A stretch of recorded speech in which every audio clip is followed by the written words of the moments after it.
Soy Bob Cringely. Hace 16 años, cuando hacía mi serie documental para la televisión, Triumphs of the Nerds, entrevisté a Steve Jobs. Eso fue en 1995. 10 años antes, Steve había dejado Apple tras una dura pugna por el liderazgo con John Sculley, el consejero delegado que él mismo había traído a la compañía. Cuando hicimos la entrevista, Steve dirigía Next, la empresa que fundara aprovechando un nicho de mercado tras dejar Apple. Poco podíamos imaginarnos que en apenas 18 meses acabaría vendiendo Next a Apple y 6 meses después estaría dirigiendo la empresa. Por exigencias de la televisión, usamos solo parte de esa entrevista en aquella serie televisiva y durante años creímos que se había perdido para siempre porque la cinta original desapareció durante su traslado de Londres a Estados Unidos en los años 90. Pero hace unos días el director de dicha serie, Paul Sen, encontró una copia en VHS de la entrevista en su garaje. Steve Jobs concedió muy pocas entrevistas para la televisión y la mayoría no son buenas porque apenas reflejan el carisma, la franqueza y la visión de futuro que sí muestra esta entrevista. Por eso, al objeto de homenajear a un hombre fascinante, les ofrecemos la entrevista íntegra, la mayor parte de la cual jamás había sido vista. Cuénteme, ¿cómo entró usted en el mundo de los ordenadores personales?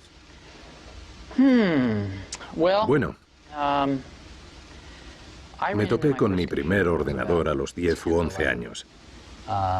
Me cuesta recordarlo porque soy un auténtico vejestorio, pero fue cuando tenía 10 u 11 años, hará cosa de 30 años. Por entonces nadie había visto un ordenador. Digamos que se habían visto en el cine. Eran unos armatostes enormes que zumbaban de lo lindo. Por alguna razón resaltaban las unidades de cinta magnética como icono del ordenador o alguna lucecita parpadeante. Realmente nadie había visto un ordenador. Eran objetos misteriosos de gran potencia cuya maquinaria hacía cosas en segundo plano.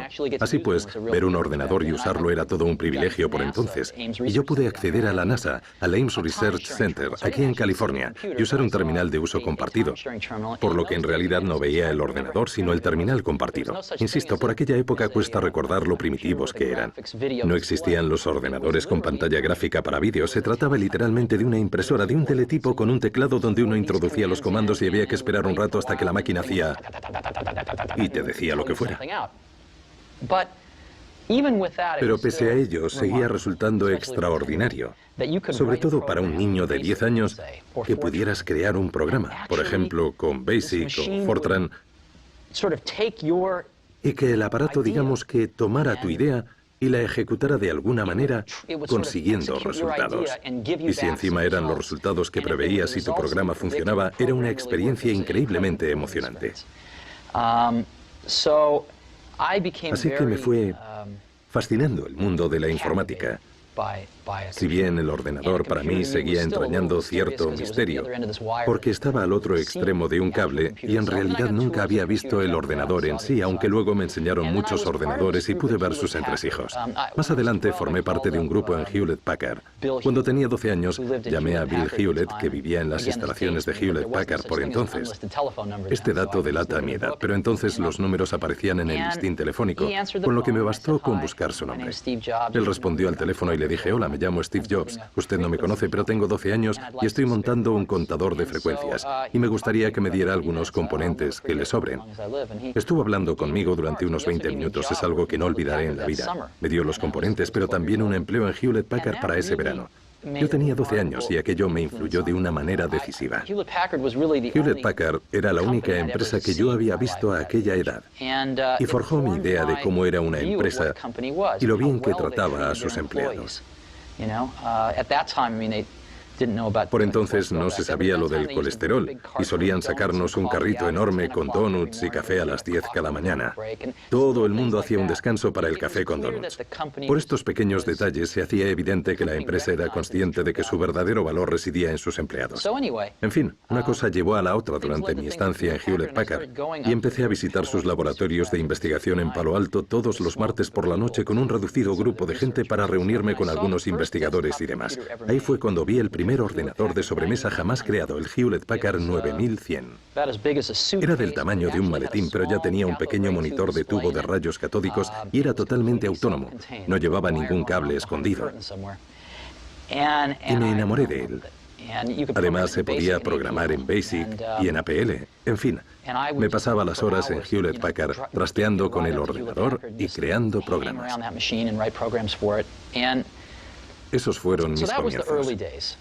Y conocí a Steve Wozniak por aquella época también, o quizá un poco antes, cuando tenía 14 o 15 años.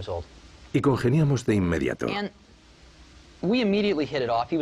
Era la primera persona que conocía que sabía más de electrónica que yo. Así que me sentí... Él me encantaba. Me sacaría cosa de 5 años. Había estado en la universidad, pero lo habían expulsado por sus gamberradas. Vivía con sus padres y estudiaba el primer ciclo universitario en Diensa. Nos hicimos muy buenos amigos y hacíamos cosas juntos. Un día leímos un artículo en la revista Squire sobre un tipo que se hacía llamar Captain Crunch, que supuestamente era capaz de hacer llamadas telefónicas gratuitas. Habrá oído la historia, seguro. Y de nuevo fue algo que nos fascinó. ¿Cómo se podía hacer algo así? Pensamos que sería un bulo. Empezamos a investigar en bibliotecas en busca de los tonos secretos que permitieran hacerlo. Al final resultó que estando en el Stanford Linear Accelerator Center de Stanford, una noche, en lo más recóndito de su biblioteca técnica, en la última estantería, en la balda inferior del rincón, encontramos una revista técnica de la empresa AT&T, donde se explicaba todo el procedimiento. Es otro momento que nunca olvidaré. Vimos la revista y pensamos, Dios mío, es cierto. Así que nos pusimos a montar un dispositivo que emitiera esos tonos. Y la cosa funcionaba así. Recuerda que antes, cuando uno hacía una llamada a larga distancia, se escuchaba un... ¿de fondo? Eran tonos como el de marcación telefónica, pero en otra frecuencia, con lo cual no podías reproducirlos. Descubrimos que se trataba de la señal enviada por un terminal telefónico a otro que controlaban los ordenadores de la red y que AT&T había cometido un error fatídico cuando diseñó la red telefónica original, la red telefónica digital, porque habían puesto la señalización de un terminal a otro en la misma banda de frecuencia que la voz, con lo que si el usuario lograba reproducir esas mismas señales podría emitirlas por el auricular y literalmente la red telefónica internacional de AT&T daría por hecho que la señal provenía de un ordenador de la compañía. Así que en unas 3 semanas conseguimos montar al fin una caja así que funcionaba. Recuerdo que la primera llamada que hicimos fue a Los Ángeles a un pariente de Woz en Pasadena, pero nos equivocamos de número y despertamos a un tipo en plena noche y nos pusimos a gritarle entusiasmados que nos había salido gratis la llamada, aunque el hombre no supo apreciarlo. Aún así, para nosotros fue algo milagroso. Así que nos pusimos a montar esas cajitas para hacer blue boxing, como se llamaba. Incluimos una notita en el fondo de las cajas con nuestra sentencia que era «Tiene el mundo en sus manos», y funcionaba. Creamos las mejores cajas azules del mundo. Todo el sistema era digital, no requería ajustes. Podías acercarte a una cabina telefónica y poner una conferencia a White Plains, y luego hacer una llamada por satélite a Europa y después llamar a Turquía para volver a conectar con Atlanta. Se podía dar la vuelta al mundo 5 o 6 veces, porque nos aprendimos todos los códigos para conectar por satélite y todo eso. Y podías llamar a la cabina de al lado de tu casa. Si pegabas un grito por el teléfono, al minuto lo oías por el de la cabina. Era como un milagro. Se preguntarán por qué aquello nos parecía tan interesante. Nos parecía interesante porque éramos jóvenes, y aquello nos hizo descubrir que podíamos crear algo nosotros solos con capacidad para controlar una infraestructura mundial que había tenido un coste de miles de millones de dólares. Eso descubrimos, que los dos solitos, que éramos bastante ignorantes, habíamos logrado montar un cacharrito capaz de controlar un sistema descomunal. Fue una lección increíble. No creo que nunca hubiera llegado a crearse un ordenador Apple de no haber existido estas cajas azules. Woz dice que llamaron ustedes al Papa. Sí, llamamos al Papa. Woz se hizo pasar por Henry Kissinger. Conseguimos el número del Vaticano y llamamos al Papa. Empezaron a despertar a la jerarquía eclesiástica, a cardenales y demás. Y llegaron a enviar a alguien a despertar al Papa, pero nos dio un ataque de risa y se dieron cuenta de que no era Henry Kissinger. Así que no llegamos a hablar con el Papa, pero fue divertidísimo. ¿Y qué les hizo dar el salto de las cajas azules a los ordenadores personales? ¿Cómo fue? Bueno, la necesidad, en el sentido de que disponíamos de ordenadores de uso compartido y había una empresa dedicada a esto en Mountain View que nos permitía usarlos gratuitamente. Pero necesitábamos un terminal y no podíamos permitírnoslo, así que nos diseñamos y montamos uno. Fue lo primero que hicimos, montar ese terminal. Y luego el ordenador Apple One fue en realidad una extensión de ese terminal al que pusimos un microprocesador por detrás. Eran en realidad 2 proyectos distintos que combinamos. Primero montamos el terminal y luego creamos el Apple One. Y en realidad lo creamos para nosotros, porque no podíamos permitirnos comprar nada. con lo que nos agenciamos las piezas y montamos los aparatos a mano. Nos llevaba de 40 a 80 horas montar una unidad y siempre se nos averiaban porque llevaban cablecitos finísimos. Al final resultó que muchos de nuestros amigos también querían montarse un ordenador. Y aunque lograban agenciarse la mayoría de componentes, no tenían la destreza para ensamblarlos que nosotros habíamos adquirido al formarnos en la práctica, así que acabamos ayudándoles a montar la mayoría de ordenadores y se nos iba todo el tiempo.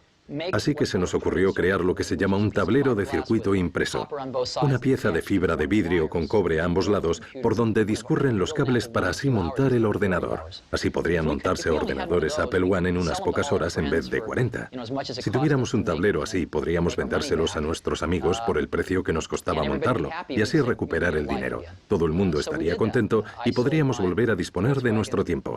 Y eso hicimos. Vendí mi furgoneta a Volkswagen y Steve su calculadora y conseguimos reunir dinero para pagar a un amigo que se encargaría de diseñar el tablero de circuito impreso. Fabricamos varios tableros y se los vendimos a nuestros amigos. Yo quería vender el resto para recuperar la furgoneta y la calculadora. Así que me planté en la primera tienda de ordenadores del mundo de Byte Shop en Mountain View, en la calle El Camino, creo que estaba, que se transformó en una librería de adultos años después, pero entonces era The Byte Shop. Y el gerente, creo recordar que se llamaba Paul Terrell, me dijo: mira, te compro 50 unidades. Fenomenal, le respondí. Pero añadió: los quiero montados. Esto no se nos había ocurrido. Así que le dimos vueltas y pensamos: ¿por qué no? ¿Por qué no probarlo? Así que me pasé los días siguientes al teléfono hablando con distribuidores de componentes electrónicos. No sabíamos dónde nos metíamos. Les dije los componentes que necesitábamos. Decidimos comprar 100 lotes de componentes, montar 50 ordenadores y vendérselos a The Byte Shop al doble de lo que nos había costado montarlos. Y así sufragar el coste de los 100 y que nos quedaran 50 con los que obtener beneficios vendiéndolos.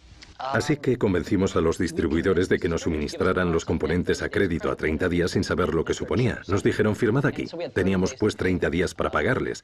Compramos los componentes, montamos los ordenadores y le vendimos 50 a The Byte Shop en Palo Alto, que nos pagó cuando se cumplían 29 días y acto seguido fuimos a pagar a los distribuidores dentro de esos 30 días. El negocio estaba en marcha. Pero sufrimos la crisis de disponibilidad de beneficios de la que hablaba Marx. No disponíamos de nuestras ganancias en capital líquido. Nuestros beneficios eran 50 ordenadores apilados en un rincón. Tuvimos que plantearnos cómo hacer efectivos nuestros beneficios y nos planteamos el tema de la distribución, a ver si había más tiendas de ordenadores. Llamamos a otras tiendas por todo el país y así nos introdujimos en el negocio. La tercera persona clave en la creación de Apple fue un ex ejecutivo de Intel, Mike Markkula. Le pregunté a Steve cómo se unió al proyecto.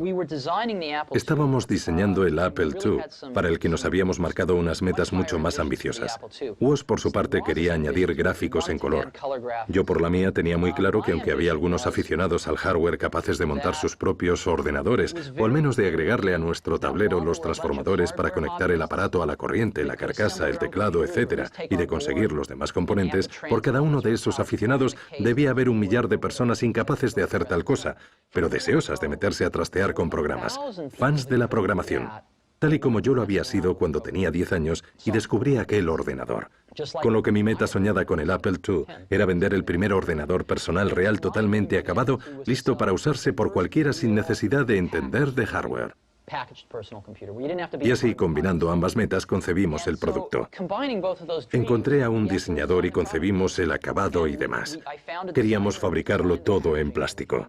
Ya teníamos todo preparado para ponernos en marcha, pero necesitábamos dinero para ensamblar las carcasas de los equipos y cosas así. Necesitábamos unos pocos cientos de miles de dólares, cantidad que excedía con creces nuestros medios. Así que salí a buscar inversores que pusieran capital riesgo y contacté con uno llamado Don Valentine, que vino a nuestro garaje y que, por cierto, más tarde dijo que yo tenía aspecto de renegado de la raza humana. Esa fue su famosa frase. Y me dijo que no estaba dispuesto a invertir en nosotros, pero nos recomendó a unos cuantos que podrían estarlo, y entre ellos estaba Mike Markkula. Así que llamé a Mike por teléfono y se pasó a vernos. Mike había abandonado Intel a la edad de 30 o 31 años. Había sido encargado de producción y había adquirido acciones de la compañía y había ganado en torno a $1 millón con opciones de compra de acciones, que por entonces era bastante dinero, y lo había estado invirtiendo en petróleo y gas sin salir de casa ni nada. Y para mí, que estaba ansioso por meterse en otro negocio. Mike y yo congeniamos muy bien. Pues bien, Mike nos dijo que estaba dispuesto a invertir pasadas unas semanas, pero entonces le dije, no queremos tu dinero, sino a ti. Y convencimos a Mike de que se embarcara con nosotros en calidad de socio paritario. Así que Mike aportó dinero y se unió a nosotros, y los tres nos pusimos en marcha. Cogimos el diseño ya casi finalizado del Apple II y dispusimos la fábrica para su producción y anunciamos su salida al mercado unos meses después en la Feria de Informática de la Costa Oeste. ¿Y cómo fue? Fantástico. Conseguimos los mejores. La Feria de Informática de la Costa Oeste era de poca monta entonces, pero para nosotros era algo grandioso. Montamos un stand fantástico allí. Teníamos un proyector de televisión donde mostrábamos el Apple II y sus gráficos, que a día de hoy nos parecerán muy rudimentarios, pero entonces eran con diferencia los más avanzados que ofrecía cualquier ordenador personal. Y lo que recuerdo es que fuimos los protagonistas de la feria y muchos comerciantes y distribuidores empezaron a hacer cola y así despegamos. ¿Qué edad tenía usted? 21 años. 21 años, sí. Y ya tenía un éxito arrollador. Y lo había conseguido de forma improvisada. No había recibido formación específica en este campo. ¿Cómo aprendió a dirigir una empresa?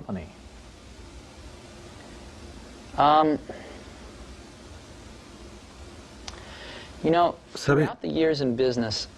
A lo largo de años en el negocio me di cuenta de algo, de que siempre que preguntaba a la gente por qué hace tal cosa, la respuesta invariablemente era, pues porque se hace así. Nadie sabe por qué hace lo que hace, nadie se plantea a fondo las cosas en el contexto empresarial. Eso descubrí. Le pondré un ejemplo. Cuando montábamos los ordenadores Apple I en el garaje, sabíamos exactamente lo que costaban. Cuando pasamos a la producción en fábrica, por la época del Apple II, los contables partían de la idea de un coste estándar. Se fijaba un coste estándar y al final del trimestre se ajustaba el precio a las variaciones. Yo no paraba de preguntar por qué se hacía así. Y me respondían que se hacía así. Y tras 6 meses indagando vi que la razón por la que se hacía así era porque no se dispone de mecanismos para controlar el coste real, con que se hace una hipótesis y luego se ajusta el coste al final del trimestre. Y no se conoce el coste real porque los sistemas de información no son lo bastante buenos, pero nadie me lo explicaba así. Por eso, cuando diseñamos una fábrica automatizada para los Macintosh, logramos librarnos de muchas de esas ideas anticuadas y conocer con exactitud el coste de los productos al instante. Por eso, en las empresas muchas cosas funcionan en base a lo que yo llamo creencias heredadas. Es decir, se hacen de tal modo porque así se hicieron ayer y el día anterior. Eso significa que si uno se molesta en hacer muchas preguntas y en plantearse las cosas y en esforzarse, se puede aprender el negocio bastante rápido. No es algo que cueste tanto. No hace falta ser un genio. No hace falta, ¿no? Bien, cuando entró en contacto con los ordenadores por primera vez, antes de inventarlos, cuando trabajaba en el modelo HP 9100, nos ha comentado que creaba programas. ¿Qué tipo de programas? ¿Para qué servían?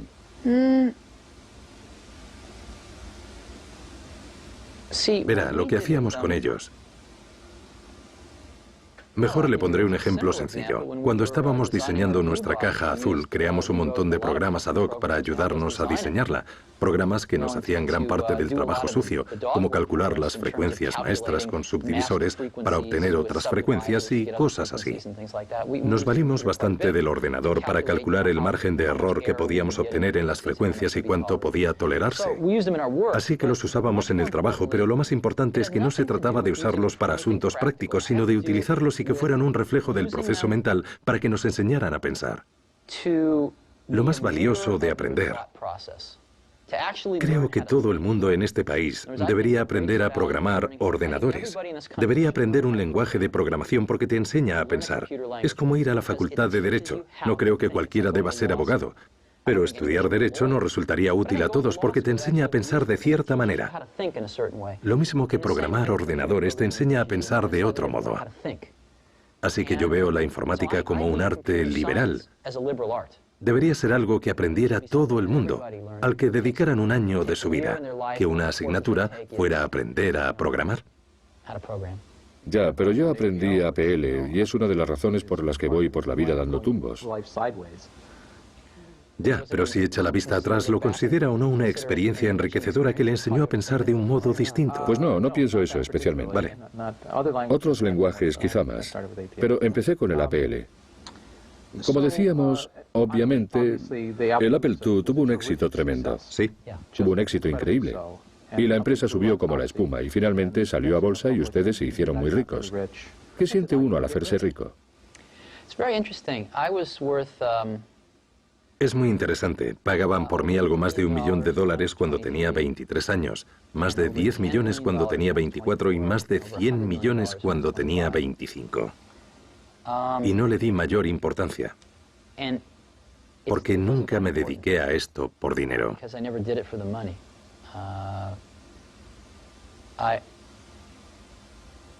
Creo que el dinero es algo maravilloso porque te permite hacer cosas, te permite invertir en ideas que a corto plazo no reportan beneficios y cosas así. Pero sobre todo en ese momento de mi vida el dinero no era lo más importante. Lo que más importaba era la empresa, la gente, los productos que fabricábamos, las posibilidades que iba a ofrecer a los usuarios. Vamos, que no me paraba mucho a pensar en ello. Nunca se me ocurrió vender acciones. Estaba convencido de que la empresa iría muy bien a largo plazo. Algo decisivo para la creación del ordenador personal fue el trabajo pionero que se estaba llevando a cabo en el Centro de Investigación Palo Alto de Xerox, centro que Steve visitó por primera vez en 1979. Había 3 o 4 personas que no paraban de darme la lata con que moviera el culo y fuera a conocer Xerox PARC para ver lo que estaban haciendo allí. Al final les hice caso y fui. Fueron muy amables y me mostraron en lo que andaban trabajando. Concretamente me enseñaron 3 proyectos, aunque me quedé tan deslumbrado por el primero que ni llegué a ver los otros 2. Una de las cosas que me mostraron fue la programación orientada al objeto. Me lo mostraron, pero ni siquiera alcancé a verlo. Otro proyecto que me mostraron fue un sistema computacional en red. Tenían más de un centenar de ordenadores alto conectados en red con su propio correo electrónico, etcétera, etcétera. Pero tampoco pude asimilarlo por lo deslumbrado que me había quedado por lo primero que me habían enseñado, la interfaz gráfica de usuario. Me pareció lo mejor que había visto en mi vida. Recuerdo que aún tenía muchos fallos. Lo que me mostraron estaba inacabado. Habían hecho varias cosas mal, pero no lo sabíamos entonces. Con todo y con eso tenían el germen de la idea y lo habían hecho muy bien. Y en apenas 10 minutos me quedó patente que todos los ordenadores funcionarían así algún día. Era evidente. Estaba por ver cuántos años harían falta y quién se llevaría el gato al agua. Pero era indiscutible que era inevitable, era obvio. Ustedes hubieran pensado lo mismo. ¿Sabe? Son justo las palabras que empleó Paul Allen. Sí. Es muy interesante. Sí, era obvio. En todo caso, repitió visita. Después regresó acompañado de otras personas. Sí. ¿Qué pasó en aquella segunda ocasión? ¿Le hicieron esperar lo suyo? No. ¿No? Vaya, pues Adele Goldberg me dijo otra cosa. ¿A qué se refiere? Bueno, ella les hizo la demostración cuando volvieron en grupo y Sí. me dijo que estuvo negándose durante 3 horas y que les llevaron a otros departamentos a mostrarles otras cosas, mientras ella seguía negándose. Ah, ¿se refiere a que eran reacios a hacernos la demo? Ella. Ah, vale, pues ni idea. Entiendo. No lo recuerdo, creí que hablaba de otra cosa. O sea, que eran hábiles. Sí, pero sí nos lo mostraron. Y menos mal, porque aquella tecnología fue un fracaso total en Xerox. Lo llamaban, ¿cómo dice? ¿Por qué? ¿Por qué? Nada, solo le preguntaba. Muy sencillo. De hecho, le di muchas vueltas y más adelante me lo explicó mejor John Scully. Y ahora creo que lo entiendo bastante bien. Lo que ocurrió fue como lo que pasó con John Scully. John Scully venía de PepsiCo, donde cambiaban sus productos como mucho cada 10 años. Y eso que para ellos sacar un nuevo producto era cambiar el tamaño de la botella, ¿vale? Si uno era encargado de producción, no podía cambiar gran cosa el curso de la compañía. ¿Quiénes fueron entonces los responsables del éxito de PepsiCo? Los comerciales y encargados de marketing. Eran ellos pues quienes ascendían y por tanto dirigían la empresa. Pues bien, puede que a PepsiCo le funcionara, pero lo mismo puede ocurrir en las empresas tecnológicas que monopolizan el mercado como IBM y Xerox. Si eras encargado de producción en IBM o Xerox, ¿qué más daba que pudieras producir mejores ordenadores o fotocopiadoras? Cuando una empresa monopoliza su sector de mercado, esta deja de tener éxito. Luego, quienes pueden conseguir mayor éxito para la compañía son los encargados de ventas y de marketing, que acaban dirigiendo estas empresas. Y a los encargados de producción se les aparta del proceso de toma de decisiones. Y las empresas se olvidan de lo que supone fabricar un buen producto.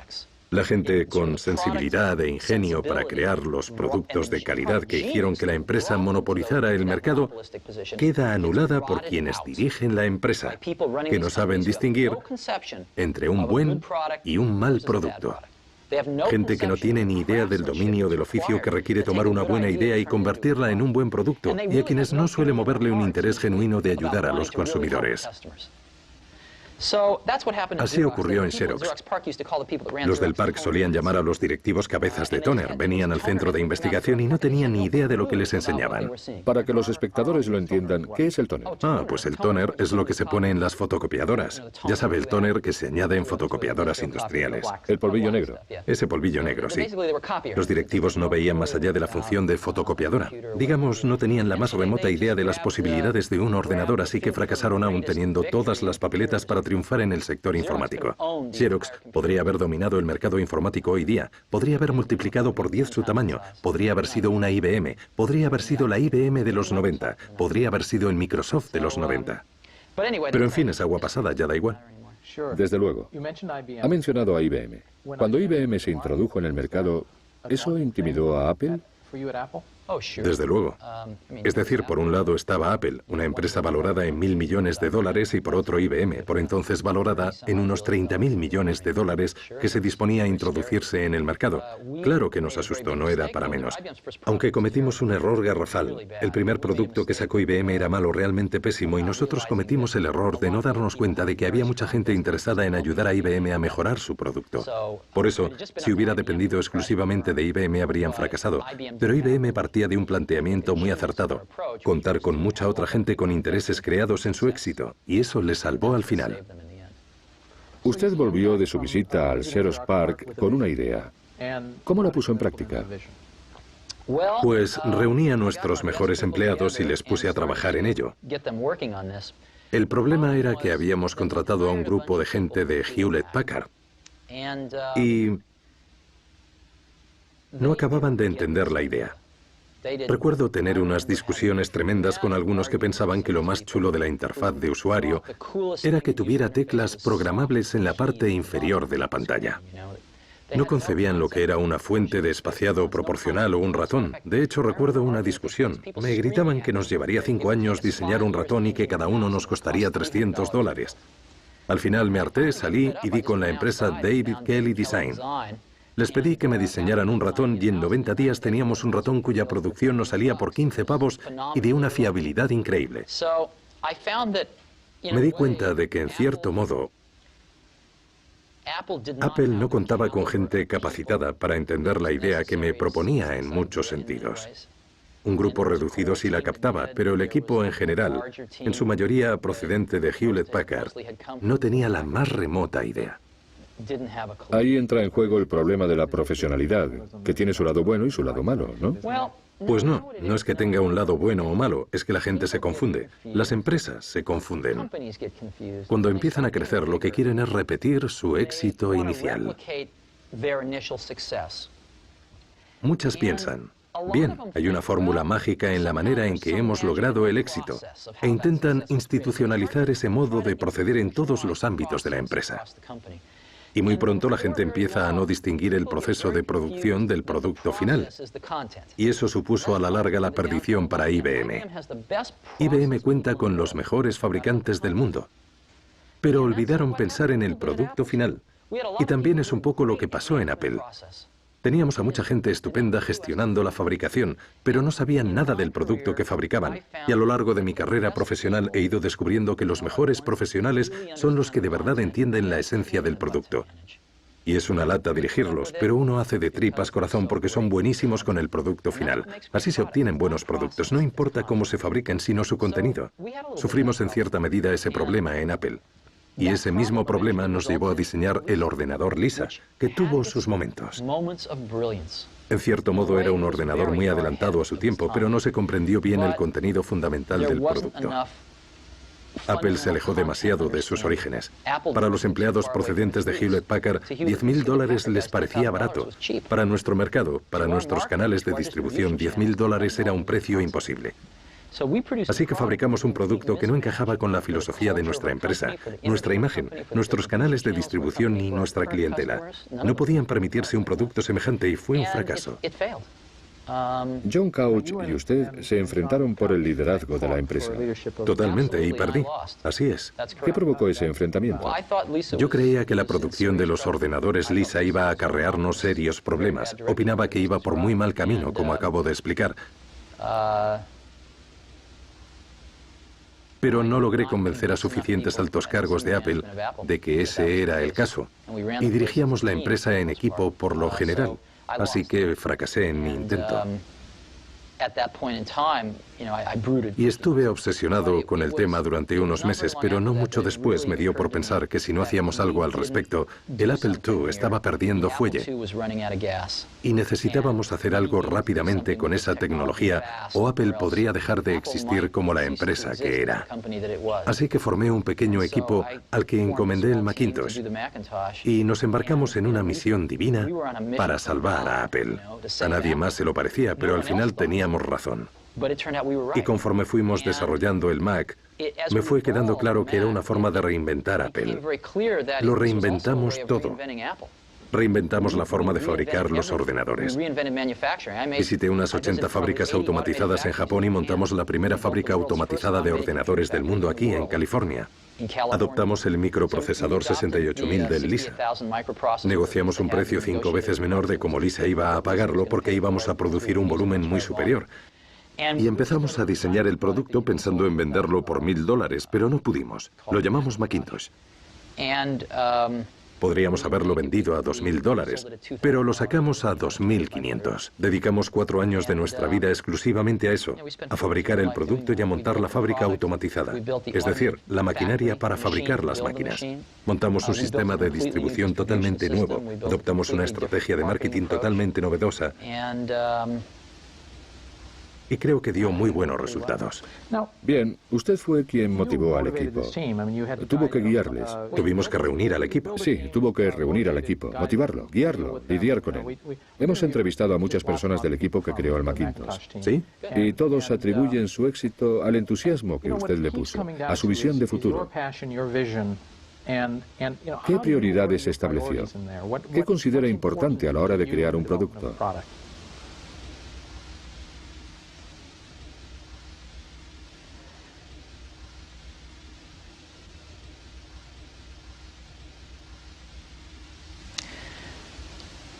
Verá, una de las cosas que más perjudicó a Apple después de mi partida fue que John Sculley contrajo una enfermedad muy grave. Una enfermedad que he visto contraer a más gente. La enfermedad de pensar que con tener una buena idea se tiene el 90% del trabajo. Y que basta con decir a los demás, aquí tenéis una idea fantástica para que la hagan realidad. Y el problema es que requiere un tremendo conocimiento del oficio hacer de una buena idea un buen producto. Y conforme uno va desarrollando una buena idea, va cambiando y creciendo, y nunca acaba materializándose como se concibió, porque uno va aprendiendo al entrar en los detalles, aunque también va teniendo que sacrificar cosas importantes en pos del resultado final. Hay determinados comportamientos que no puedes conseguir de los electrones, del plástico, del cristal, de una fábrica o de un robot. Y cuando integras todo esto, el diseño de un producto requiere tener 1000 cosas en mente. Todos esos conceptos y conseguir que encajen de diferentes maneras para alcanzar tu objetivo. Y cada día descubres algo nuevo, ya sea un nuevo problema o una nueva oportunidad de hacer que todas esas piezas encajen de una forma distinta. Y en ese proceso está la magia. Así pues, arrancamos con un montón de ideas estupendas, pero siempre he tenido la impresión de que un equipo que hace algo en lo que realmente cree es como cuando, siendo yo un crío, había un viudo que vivía en la calle y rondaba los 80. Daba miedo mirarle, pero intimé un poco con él. Se le ocurrió pagarme por cortarle el césped o algo así. Y un día me pidió que lo acompañara a su garaje porque quería enseñarme algo, y entonces sacó su viejo y polvoriento pulidor de piedras. Estaba compuesto por un motor, una lata de café y una banda en medio. Acompáñame, me dijo, y salimos al patio y cogimos unas piedras corrientes y feas. Las metimos en la lata junto con un poco de líquido y de arenilla. Cerramos la lata y encendió el motor. Vuelve mañana, me dijo. Y la lata metía mucho ruido con el golpeteo de las piedras. Cuando regresé al día siguiente y abrimos la lata, sacamos unas piedras preciosas y totalmente pulidas.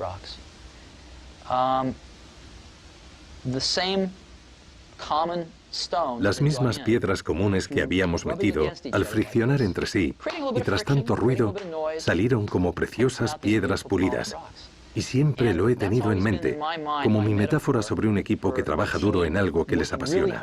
Es gracias al equipo de esa gente con tanto talento que al chocar unos con otros, discutir y pelearse a veces armando jaleo, al trabajar juntos, se pulen entre sí y pulen las ideas.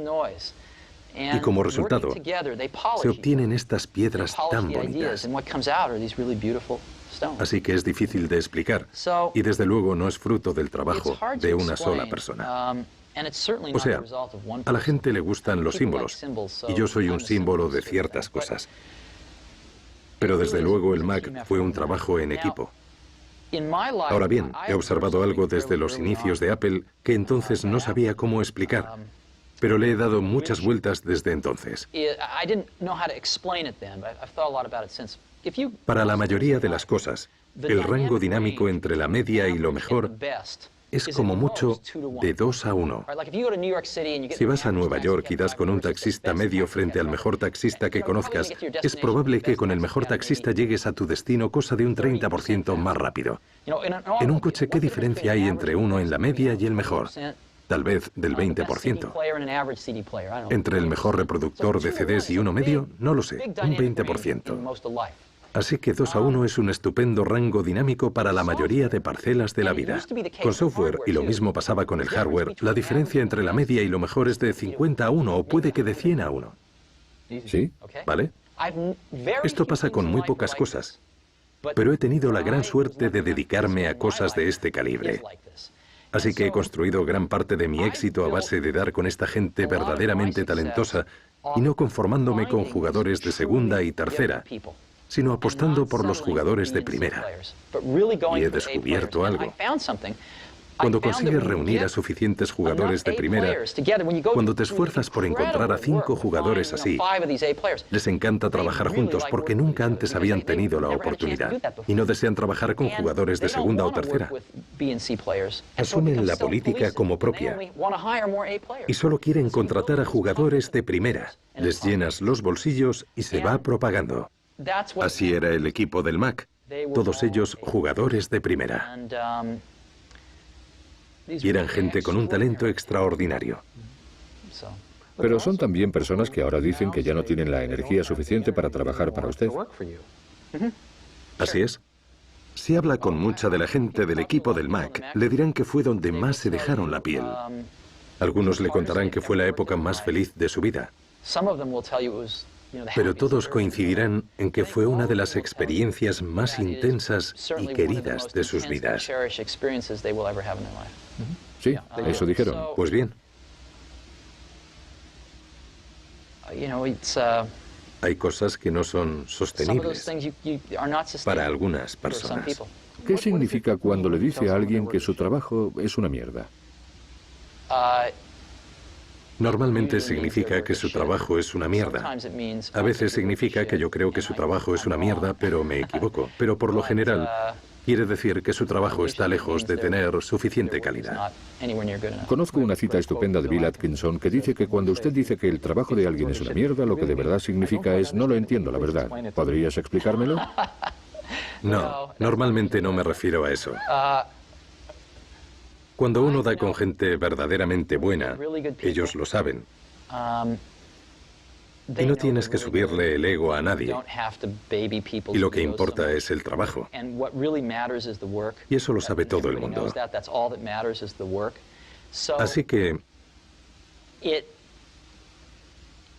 Cuentas con gente para colocar piezas concretas del puzzle y lo más importante que yo creo que puedes hacer por alguien que es verdaderamente bueno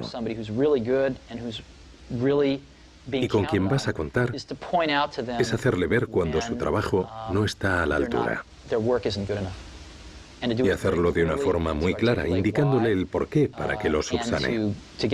Y has de hacerlo de manera que no comprometas tu confianza en sus capacidades, pero sin dejar demasiado lugar a que pueda interpretarse que no está haciendo un trabajo lo suficientemente bueno para conseguir los objetivos del equipo. Y eso es muy complicado. Yo siempre lo he abordado de manera muy directa. Y creo que si habla usted con alguien que haya trabajado conmigo, a los buenos de verdad, les ha parecido muy beneficioso. Otros lo han detestado. Pero también soy una persona a la que le da igual tener o no razón. Solo me importa el éxito. De modo que dará con mucha gente que le dirá que soy muy terco. Pero si me presentan pruebas de lo contrario, 5 minutos después he cambiado totalmente de opinión porque yo soy así. No me importa equivocarme. Y lo reconozco con frecuencia, no me importa. Lo que me importa es que hagamos lo correcto. ¿Cómo y por qué Apple optó por la autoedición que se convertiría en la aplicación más potente del Mac? No sé si lo sabe, pero nos enviaron la primera impresora láser Canon a Apple en Estados Unidos y la acoplamos a un ordenador Lisa que escaneaba hojas antes que nadie, mucho antes que HP o Adobe. Pero alguno que otro me decía, oye, están en este taller los que dejaron Xerox PARC, deberías ir a verlos. Y al final fui a visitarlos y vi lo que estaban haciendo, que era mejor que lo que estábamos haciendo nosotros. E iban a convertirse en una compañía de hardware. Querían fabricar impresoras y esas cosas, pero les convencí para dedicarse al software. Y al cabo de 2 o 3 semanas habíamos cancelado nuestro proyecto interno y un montón de gente quiso matarme por ello, pero lo hicimos. Firmé una especie de acuerdo con Adobe para usar su software y compramos el 19,9% de Adobe en Apple. Ellos necesitaban financiación y nosotros queríamos control. Nos pusimos en marcha y así conseguimos los motores de Canon. Diseñamos el primer controlador para impresora láser en Apple y les compramos el software a Adobe e introdujimos la impresora láser. Pero nadie en la empresa quería que lo hiciéramos, salvo unos cuantos del grupo del Mac. Todos pensaban que una impresora de $7.000 era una locura. Lo que no entendían era que podías compartirla a través de Apple Talk. O sea, entendían el concepto intelectualmente, pero no con el corazón, porque lo último de precio elevado que intentamos vender fue el Lisa. Así que lo sacamos adelante, aunque tuve que pasar por encima de varios cadáveres, y fue la primera impresora láser del mercado, como sabrán, y el resto ya es historia. Cuando dejé Apple, era la mayor compañía de impresoras en cuanto a ingresos de todo el mundo. Por desgracia, perdió esta distinción en favor de Hewlett Packard 3 o 4 años después de marcharme. Pero cuando me fui, era la primera empresa de impresoras del mundo. ¿Contemplaban ustedes incluir la autoedición? ¿Estaba cantado? Pues...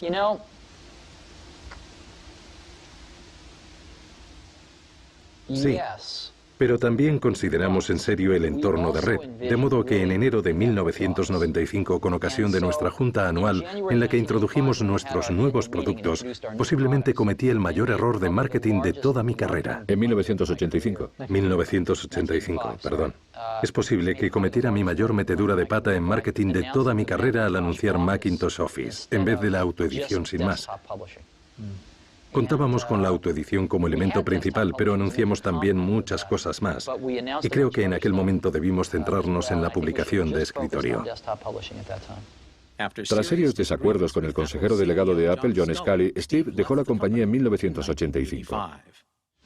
Hablemos de su marcha de Apple. Fue muy dolorosa. Ni siquiera sé si quiero hablar de ello. ¿Qué puedo decir? ¿Contraté a la persona equivocada? ¿Se refiere a Sculley? Sí. Él destruyó todo por lo que había trabajado durante 10 años. Empezando por mí. Pero eso no fue lo más triste. Habría dejado Apple con mucho gusto si se hubiera convertido en lo que yo quería. Básicamente se montó en una nave espacial a punto de abandonar la plataforma de lanzamiento, cosa que hizo. Pero se le subió a la cabeza. Se lió y pensó que él había construido la nave. Luego, digamos que cambió la trayectoria de manera que era inevitable que se estrellara contra la Tierra. Los días previos al lanzamiento del Macintosh y sus primeros pasos fueron el estrellato de Steve y John. Fue un periodo en que ambos estaban en boga. Exacto. Y entonces pasó algo que les hizo separarse. Así es. ¿Qué fue? Bueno, lo que pasó fue que el sector entró en recesión a finales de 1984. Las ventas empezaron a contraerse seriamente y John no sabía qué hacer, no tenía ni idea. Así que había un vacío de poder en Apple. Había directores francamente fuertes encargados de dirigir las divisiones. Yo llevaba la del Macintosh y otra persona se encargaba del Apple II.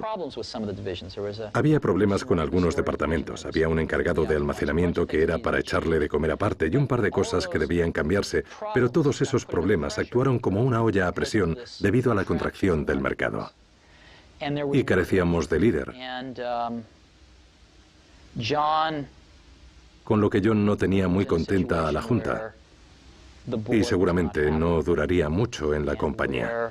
Y algo que nunca había visto en John hasta entonces era su increíble instinto de supervivencia. Alguien me dijo en cierta ocasión que no habría llegado a presidente de PepsiCo de no ser por su instinto. Y era cierto. John decidió que un buen candidato para señalar como la raíz de todos esos problemas sería yo. Así que surgió el conflicto entre ambos. John estableció una relación muy estrecha con la junta directiva y le creyeron. Así fue como sucedió. Tenían pues planteamientos opuestos en cuanto a la empresa. Claramente. Bueno, no tanto planteamientos opuestos, pues dudo que John tuviera alguno. Lo que quería preguntarle es qué planes tenía usted, Sí. que en este caso no prevalecieron. No se trataba de un problema de planes, sino de ejecución. En el sentido de que yo opinaba que Apple necesitaba un liderazgo mucho más enérgico que unificase a las distintas facciones que habíamos creado al organizarnos en secciones. Creía que el Macintosh era el futuro de Apple, que debíamos restringir drásticamente los gastos referentes al ordenador Apple II, que debíamos invertir fuertemente en el área del Macintosh, en esa línea. Y los planes de John eran seguir siendo el consejero delegado. Y cualquier cosa que le ayudara a conseguirlo le parecía bien. Así que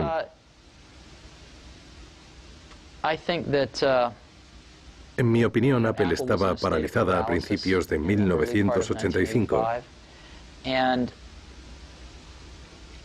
Y yo no estaba capacitado por entonces, no lo creo, para dirigir la empresa en general. Yo tenía 30 años y no tenía suficiente experiencia como para dirigir una empresa valorada en $2.000 millones.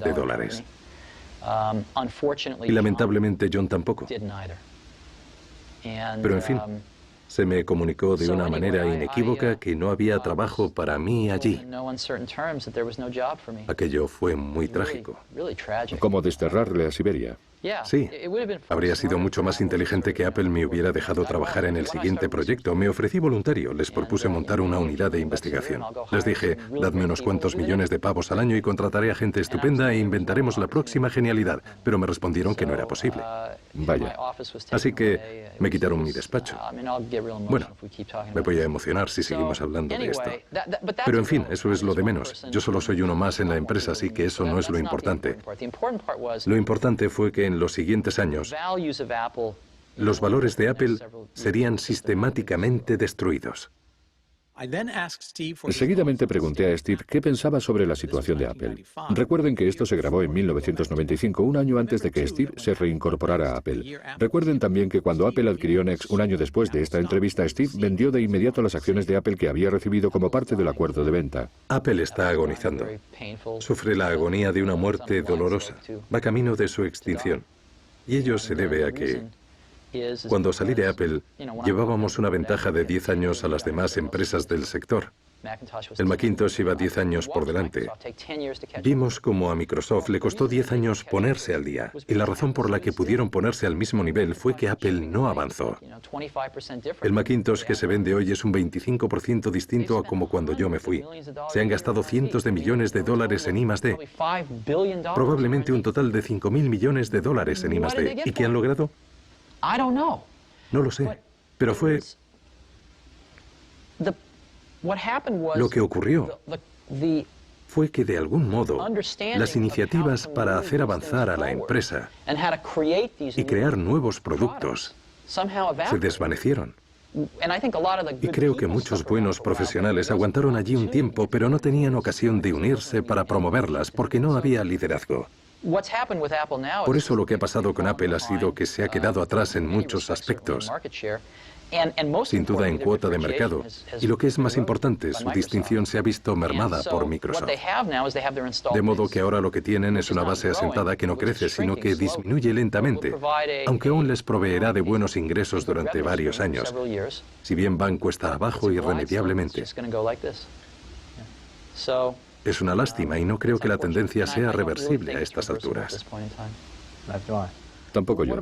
¿Y qué me dice de Microsoft? Están arrasando actualmente. Cierto. Son, digamos, como el clásico Ford LTD, que se está volviendo futurista. Desde luego no tienen el lujo del Cadillac, ni son de alta gama como BMW. Ya. Pero están... Ya sabe, ¿qué está pasando? ¿Cómo han conseguido llegar tan lejos? Bueno, Microsoft se ha puesto en órbita gracias al apoyo e impulso de IBM. Sé que Bill se disgustaría si me oyera decir esto, pero es cierto. Y dicho sea en honor de Bill y Microsoft, aprovecharon esa fantástica oportunidad para abrir nuevas puertas a su empresa. La mayoría no lo recordará, pero hasta 1984 con el Mac, Microsoft no estuvo en el mercado de las aplicaciones. Ese sector lo dominaba Lotus. Microsoft se la jugó al empezar a crear programas y aplicaciones para el Mac. Y sacaron unas aplicaciones malísimas, pero siguieron insistiendo, fueron mejorándolas y al final acabaron por dominar el mercado de las aplicaciones para el Macintosh. Y se valieron del trampolín de Windows para introducirse en el mercado de los ordenadores personales con esas mismas aplicaciones. Y ahora dominan las aplicaciones para los ordenadores personales. Yo diría que tienen dos características. Creo que son muy oportunistas, y no lo digo en sentido negativo, y en segundo lugar son como los japoneses, muy perseverantes. Eso sí, lograron llegar tan lejos gracias a los ingresos que percibían fruto de su acuerdo con IBM. Aún así, lo aprovecharon al máximo y les reconozco el mérito. El único problema de Microsoft es que no tienen gusto, no tienen nada de gusto. Y con ello quiero decir,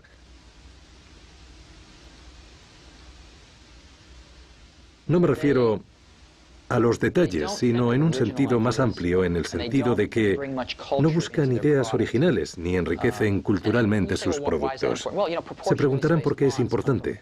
Por ejemplo, la idea de usar fuentes de espaciado proporcional se sacó de leer manuales de composición tipográfica y analizar libros de gran belleza.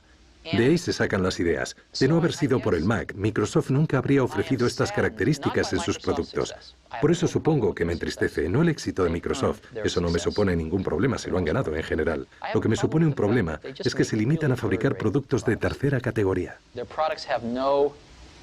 Fabrican productos sin alma, fabrican productos sin un espíritu educativo, son productos muy prosaicos y lo más triste es que la mayoría de los clientes que los compran tampoco tienen mucho ánimo de ilustrarse.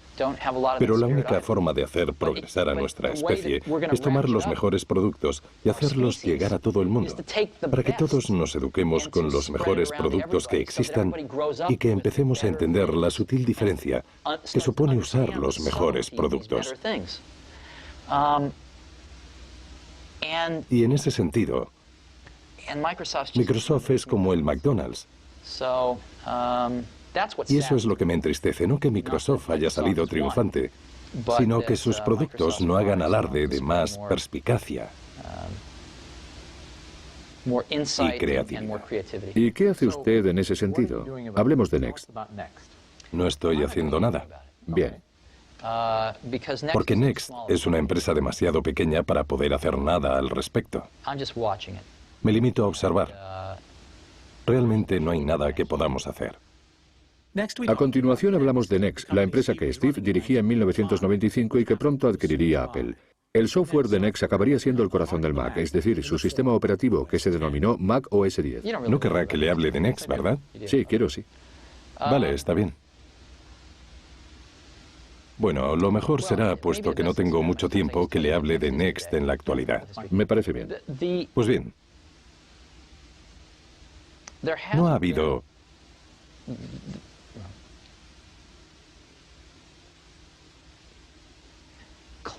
Claramente, la mayor innovación en el sector informático se está produciendo en estos momentos en el ámbito del software, pero no se ha producido un cambio revolucionario en la forma que tenemos de crear el software. Eso es... Disculpe. La innovación en nuestro sector está en el software, pero nunca se ha producido un cambio revolucionario en la forma de crear software, no en los últimos 20 años. De hecho, ha ido a peor. Si bien el Macintosh supuso un cambio revolucionario para el usuario final, al haberse simplificado mucho su uso, supuso lo contrario para los programadores. Ellos pagaron el pato, cada vez se complicaba más la creación de software para simplificar su uso por el usuario final. Así pues, los programas se cuelan en todo lo que hacemos hoy en día. En las empresas el software es una de sus armas más potentes y competitivas. Hubo una pugna empresarial por el programa Amigos y Familiares en la última década. ¿Y en qué consistió? La idea era brillante. Un programa de tarificación telefónica a medida del cliente. La empresa AT&T no reaccionó en 18 meses, perdiendo una cuota de mercado por valor de miles de millones de dólares que conquistó la empresa MCI. No por torpeza, sino porque no conseguían crear el programa para facturar a medida del cliente. Así pues, de esta forma y de otras formas más nimias, el software está adquiriendo una fuerza increíble en este mundo, ya sea para ofrecer nuevos bienes y servicios a la gente a través de Internet o lo que sea. El software abrirá muchas puertas en nuestra sociedad.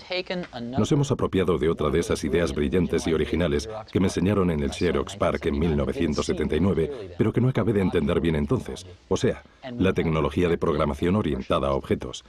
La hemos perfeccionado y comercializado aquí, convirtiéndonos en sus mayores proveedores en el mercado. Y esta tecnología orientada a objetos te permite crear programas 10 veces más rápidos y es mejor. En fin, eso hacemos. Tenemos una empresa entre pequeña y mediana de tamaño y somos los mayores proveedores de programas orientados a objetos. Somos una empresa con un valor de 50 a 75 millones de dólares con unos 300 empleados y a eso nos dedicamos. Para terminar el tercer programa abordamos el futuro de la informática por petición expresa de Channel 4. ¿Cómo no? Y por eso quería preguntarle cómo ve usted el futuro dentro de 10 años de esta tecnología que están perfeccionando.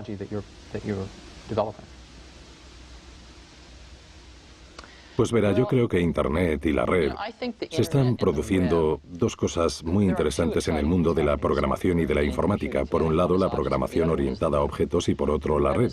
Internet es algo apasionante porque supone haber cumplido nuestro sueño de que el ordenador no se limitara a ser principalmente un dispositivo para realizar cálculos, sino que se metamorfoseara en un dispositivo para la comunicación. Y con Internet está ocurriendo al fin. Y en segundo lugar, es fascinante que no sea propiedad de Microsoft, porque así se está produciendo mucha innovación. Por eso creo que Internet va a repercutir profundamente en nuestra sociedad. Como saben, en Estados Unidos se vende un 15% de bienes y servicios a través de la venta por catálogo o por televisión. Este porcentaje se trasladará a Internet e incluso se incrementará. Son miles de millones. Pronto se venderán bienes y servicios por un valor de decenas de miles de millones de dólares a través de la red. Internet se puede entender como el canal de distribución directo al cliente por excelencia. Otra forma de verlo es pensar que hasta la empresa más pequeña del mundo podrá proyectarse en Internet como la empresa más grande del mundo. Así pues, creo que Internet, cuando echemos la vista atrás dentro de 10 años, Internet va a ser la tecnología que marque esta época. Va a representar un momento determinante para la informática. Y creo que va a ser un fenómeno de enorme repercusión que ha insuflado toda una nueva vida a los ordenadores personales. Tendrá una enorme repercusión, sí. ¿Y están ustedes creando software para...? Desde luego, como todo el mundo. Ya. Olvídese de nosotros. Como sector Internet va a abrir nuevas puertas al sector informático. Sí. Y es otra de esas cosas que resultan evidentes a toro pasado, pero que hace 5 años, ¿quién lo hubiera dicho? Cierto. ¿No es maravilloso el mundo que nos ha tocado vivir? Tenía ganas de saber más sobre lo que le apasionaba a Steve. ¿Qué cosas le movían? Leí un artículo de muy joven en la revista Scientific American donde se medía la eficacia locomotora de distintas especies del planeta, ya sabe, de los osos, los chimpancés, los mapaches, las aves y los peces. ¿Cuántas kilocalorías consumían para desplazarse 1 kilómetro? Y también se medía a los humanos. Y el cóndor salía ganador. Era el más eficiente. Pues bien, el hombre, la joya de la creación, aparecía en un puesto algo decepcionante, pasado el primer tercio. Ahora bien, alguien de la revista había tenido la brillante idea de medir a un hombre en bicicleta y ganaba con creces al cóndor. Fulminaba el ranking. Y recuerdo que esto me impactó. Se me ha quedado grabado. Los humanos creamos herramientas susceptibles de aumentar de un modo espectacular nuestras habilidades innatas. Y para mí, de hecho, hicimos un anuncio con esa idea en los primeros tiempos de Apple, con la idea de que el ordenador personal era la bicicleta del pensamiento. Y creo en ello firmemente. De todos los inventos humanos, el ordenador acabará estando cerca, si no en el primer puesto de la lista, conforme pase el tiempo y miremos atrás. Es la herramienta más asombrosa que hayamos inventado jamás. Y me siento muy afortunado de estar justo en el lugar adecuado, en Silicon Valley, en el momento histórico oportuno, cuando ha tomado cuerpo este invento. Y como saben, cuando se fija un vector en el espacio, si uno cambia un poco su dirección al principio, el cambio de orientación es bestial cuando se aleja unos kilómetros en el espacio. Pues bien, tengo la sensación de que aún estamos realmente al inicio de ese vector. Y si somos capaces de encaminarlo en la dirección adecuada, será todavía un invento mejor según vaya evolucionando. Creo que hemos tenido oportunidad de hacerlo en varias ocasiones, lo que nos ha dado a cuantos estamos en esto una tremenda satisfacción. Pero ¿cómo saber cuál es la dirección adecuada?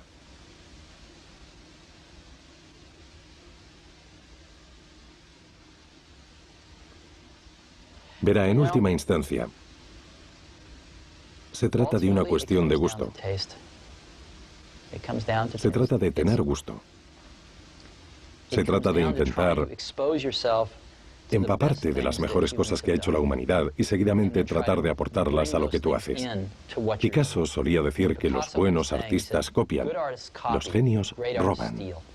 Y a nosotros nunca nos ha dado vergüenza robar buenas ideas. Creo que en parte lo que ha hecho que el Macintosh sea un producto excepcional es que han trabajado en su desarrollo músicos y poetas, y pintores y zoólogos e historiadores, que además, casualmente, eran los mejores informáticos del mundo. Sin la informática, toda esta gente se habría dedicado a hacer otras cosas increíbles en la vida, en otros campos. Esta gente le ha aportado, todos le hemos aportado a este proyecto un aire de producto que fomenta la transmisión de conocimientos. Una actitud de querer trasladar lo mejor que habíamos observado en los demás ámbitos a este campo. Y creo que eso no se consigue con estrechez de miras. Una de las preguntas que hago a todos los invitados a mi programa es, ¿se considera un hippie o un friki? Pues si tuviera que escoger, diría claramente que soy un hippie. ¿Sí? Sí. Vale, ha tardado 30 segundos. Toda la gente con quien trabajo entran en la misma categoría también. ¿En serio? Sí. Sí. ¿Y eso por qué? ¿Busca usted que sean hippies o se sienten atraídos por usted? Bueno, pregúntese qué es un hippie. Es un término antiguo con muchas connotaciones, pero para mí, como me crié, recuerde que la movida de los 60 se prolongó hasta principios de los 70. En aquella época alcancé la mayoría de edad. Así que la viví de cerca. Fue un movimiento que en gran medida vivimos muy de cerca. Así pues, en mi opinión, lo que desencadenó fue la conciencia de que había algo más en la vida aparte de lo que teníamos ante nuestros ojos. La vida no se limitaba a tener un trabajo, una familia, 2 coches en el garaje y una carrera profesional. Había algo más. Había otra cara de la moneda, de la que apenas se hablaba. Pero se percibía con más fuerza cuando se producían carencias, cuando no todas las cosas eran perfectas y ordenadas, Cuando se producían carencias, entonces uno sentía la necesidad de buscar algo más. Y mucha gente a lo largo de la historia ha dicho que había que buscarlo, ya fuera con la filosofía de Thoreau o de los místicos indios o quien fuera. Y el movimiento hippie se impregnó de esto y quiso descifrarlo. La vida no era lo que veían hacer a sus padres. Y claro, la tendencia general se fue al otro extremo y la cosa se desmadró. Pero surgió el germen de algo. Y es ese mismo algo que hace que la gente quiera hacerse poetas en vez de banqueros. Y a mí me parece algo maravilloso. Y creo que ese mismo espíritu puede trasladarse a los productos, que se pueden fabricar y hacer llegar a la gente, y la gente percibirá ese espíritu. Cuando hablas con gente que usa el Macintosh les encanta y no es tan habitual que la gente te diga que está encantada con un producto, la verdad. Pero era algo que se palpaba. Tenía algo realmente maravilloso. No creo que la mayoría de los mejores profesionales con los que he trabajado se dedique a la informática por el hecho en sí de fabricar ordenadores. Lo hacen porque es el medio más apto para transmitir ciertas impresiones que uno tiene y desea compartir con otra gente. ¿Le encuentra sentido? Desde luego. Y ya sabe, antes de inventarse esto, toda esta gente se habría dedicado a otras cosas, pero se inventaron los ordenadores y se subieron al carro, y seguramente se interesarían por ellos en el colegio o quizá antes, y se plantearían, caray, este es el medio con el que creo que voy a poder decir algo. ¿Sabe?